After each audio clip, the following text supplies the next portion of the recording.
पिछले वीडियो में हमने समास पर ही बात की थी। समास क्या है, समास का विग्रह रूप क्या है और समास का शाब्दिक अर्थ क्या है और इसके भेद कितने हैं, इस पर भी हमने विस्तार से बात की थी और उसके भेदों पर हमने उदाहरण देने थे। तो तत्पुरुष समास में कारक का क्या काम है, उनका क्या महत्व है। तो आज शुरू करते हैं आज की क्लास अर्णवकाल्य के साथ। आज मैं समास कार्यम के अंतर्गत तत्पुरुष समास लेकर आई हूँ। तत्पुरुष समास के उदाहरण हम समझेंगे। सबसे पहले हिंदी में तो हमने बहुत सारे वीडियोस बनाए हैं, समझे हैं, उसके उदाहरण भी समझे हैं। आज मैं संस्कृत पर वीडियो बना रही हूँ क्योंकि संस्कृत में बच्चे पूछ रहे थे कि संस्कृत में तत्पुरुष समास कैसे हम पहचानेंगे कि यह तत्पुरुष समास है। तो आज देखते हैं तत्पुरुष समास में सबसे पहले कारक समझे जाते हैं। कारक का इसमें बहुत बड़ा हाथ होता है। कारक को चिन्हों सहित हमें याद रखना पड़ता है, लेकिन इसमें एक बात का ध्यान रखना है कि कारक 7 होते हैं, लेकिन यहाँ पर कारक 6 का प्रयोग होता है। यानी कि पहला कारक है कर्ता कारक का यहाँ पर प्रयोग नहीं होता। अर्थात कर्म कारक से हम अधिकरण तक के जो कारक है वो इसमें लगाते हैं और उसका कैसे प्रयोग होता है आप एक बार आप आज फिर से देख लेते हैं।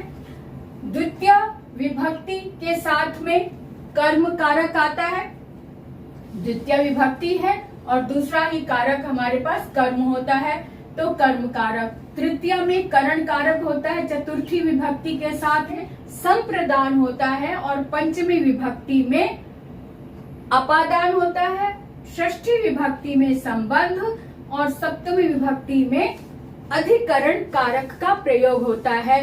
इसीलिए उसके चिन्हों को याद रखना बहुत जरूरी हो जाता है। चिन्ह याद होंगे तभी हम समझ पाएंगे कि इसमें कौन सा कारक लगा हुआ है और कौन सी विभक्ति लगी हुई है। तो यहाँ पे ग्रामम, क्योंकि द्वितीय विभक्ति एक वचन में ग्रामम म लगता है, म अनुस्वार वाला या फिर हल वाला लगता है, तो इससे हम जानते हैं, पहचानते हैं कि ये द्वितीय विभक्ति है। और द्वितीय विभक्ति में कर्म कारक का प्रयोग होता है, कर्म का चिन्ह होता है को। तो अब जैसे ये विग्रह रूप दिया हुआ ग्रामम गतः, ग्रामम गतः का मतलब है गांव को जाना, गांव की ओर जाना। अब ये तो इसका विग्रह रूप है ग्रामम गतः और इसका समस्त पद इस तरह से होगा ग्राम गतः। दूसरा उदाहरण देखो, धनम प्राप्तम यानी धन की प्राप्ति, धन को प्राप्त होना और इसका समस्त पद है धन प्राप्तः।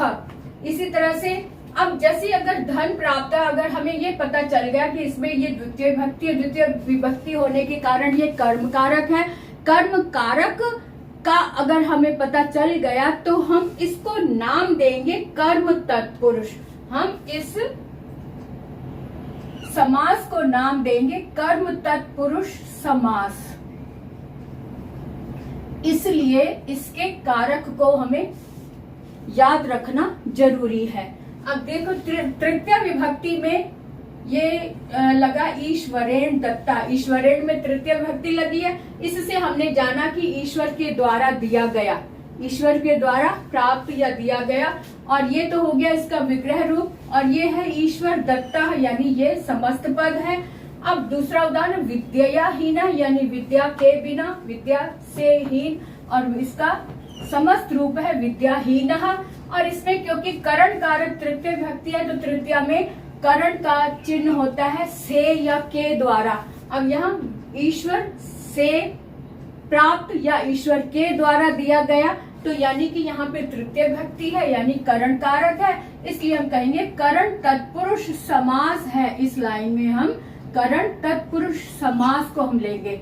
अब चतुर्थी विभक्ति के साथ में कारक जो चिन्ह होता है, कारक होता है संप्रदान, संप्रदान का चिन्ह होता है के लिए। अब यहाँ शब्द दिया हुआ पाठाए शाला, पाठाए में चतुर्थी विभक्ति लगी है, चतुर्थी विभक्ति लगी है इसका मतलब के लिए लिखा है तो पढ़ने के लिए शाला मतलब स्थान, पढ़ने के लिए स्थान यानी पाठशाला, ये इसका समस्त पद है पाठशाला और विग्रह रूप है पाठाए शाला। जो विग्रह रूप होता है उसमें विभक्ति लगाकर शो किया जाता है कि इसमें कौन सी विभक्ति आई है। अब देखो धनम प्राप्त है, विद्या विहीनः, यहाँ पे भी ये इसका जो रूप है, यहाँ पर मैंने विग्रह रूप भी दिया है और समस्त पद भी दिया हुआ है। अब यहाँ पे चतुर्थी विभक्ति से संबंधित शब्द आया है विश्रामाय स्थानम, यानी विश्रामाय में चतुर्थी विभक्ति आ गई। चतुर्थी विभक्ति होने के कारण हमने फौरन समझ लिया कि ये के लिए आ रहा है, विश्राम के लिए स्थान। जहाँ विश्राम के लिए स्थान है, ये विग्रह रूप है, तो इसका समस्त पद होगा विश्राम स्थानम। विश्राम स्थानम ये इसका समस्त पद है। और क्योंकि यहाँ पे के लिए चिन्ह आ रहा है, इसलिए संप्रदान तत्पुरुष समास यहाँ पर ये नाम होगा। पंचमी विभक्ति में अपादान का प्रयोग होता है। अपादान कारक का चिन्ह होता है से यानी अलग होना। अब यहाँ वृक्षात में भी पंचमी विभक्ति लगी है। पंचमी विभक्ति होने के कारण हमने फौरन समझ लिया कि यहाँ पे वृक्ष से, अब पतितः मैंने गिरा, वृक्ष से गिरा यानी वृक्ष से अलग हुआ। अलग होने का अर्थ यहाँ पर शो हो रहा है। ये है विग्रह रूप वृक्षात पतितः, और इसका समस्त पद होगा वृक्ष पतितः यानी वृक्ष से गिरा। अब दूसरा उदाहरण पथात भ्रष्टः यानी पथ से भटका हुआ, इसका समस्त पद है पथ भ्रष्टः। क्योंकि इसमें पंचमी विभक्ति लगी है, पंचमी विभक्ति का मतलब है कि इसमें अपादान कारक का प्रयोग हुआ है, इसलिए हम इसको नाम देंगे, इस उदाहरण को हम नाम देंगे अपादान तत्पुरुष समास। अपादान तत्पुरुष समास। अब षष्ठी विभक्ति में, षष्ठी विभक्ति के साथ में संबंध कारक जुड़ा होता है। संबंध कारक का चिन्ह होता है काके की या फिर रारेरी। तो जब इसका मीनिंग निकालेंगे आत्मनोज्ञानम यानी आत्मा का ज्ञान, स्वयं का ज्ञान। अब ये तो हो गया विग्रह रूप आत्मनोज्ञानम, और ये समस्त पद आत्मज्ञानम हो गया यानी अपना ज्ञान। मनसा स्थिति, यहाँ पे मनसा में भी षष्ठी विभक्ति लगी है यानी कि मन की स्थिति, ये विग्रह रूप हो गया। और ये है समस्त पद मनः स्थिति।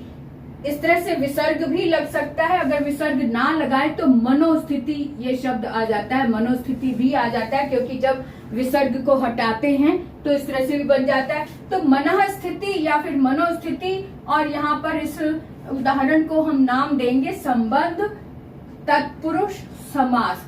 संबंध तत्पुरुष समास। अब आगे देखते हैं सप्तमी विभक्ति। सप्तमी विभक्ति में अधिकरण कारक का प्रयोग होता है, और अधिकरण कारक का चिन्ह होता है में पर। अब यहाँ पर जब हम सप्तमी विभक्ति लगाएंगे विग्रह करते समय, तो हम इसका अर्थ लगाएंगे शास्त्रेषु पंडिता यानी शास्त्रों में पंडित। शास्त्र में पंडित, तो शु लगा हुआ यानी कि सप्तमी बहुवचन लगा है, शास्त्रों में पंडित, तो इसका समस्त पद होगा शास्त्र पंडितः।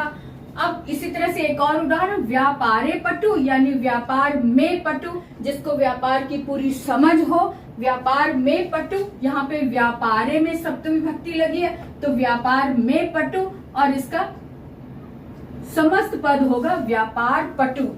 और व्यापार पटु में लगा है, में चिन्ह आ रहा है, इसलिए हमने इसको नाम दे दिया अधिकरण तत्पुरुष समास। अधिकरण तत्पुरुष समास। इस तरह से हमने तत्पुरुष को बहुत विस्तार से समझा, देखा, परखा, इसके उदाहरणों को देखा, इसमें विभक्तियां लगाई, इसमें कारकों का प्रयोग किया, और कारक का प्रयोग करने के कारण हमें समझ आया कि तत्पुरुष समास अकेले ही नहीं, तत्पुरुष के साथ साथ कारक भी लगाए जाते हैं, तब वो पूर्ण होता है, तब वो कंप्लीट होता है। अब आगे हम देखेंगे इसके आगे वाले भेद वो क्या है।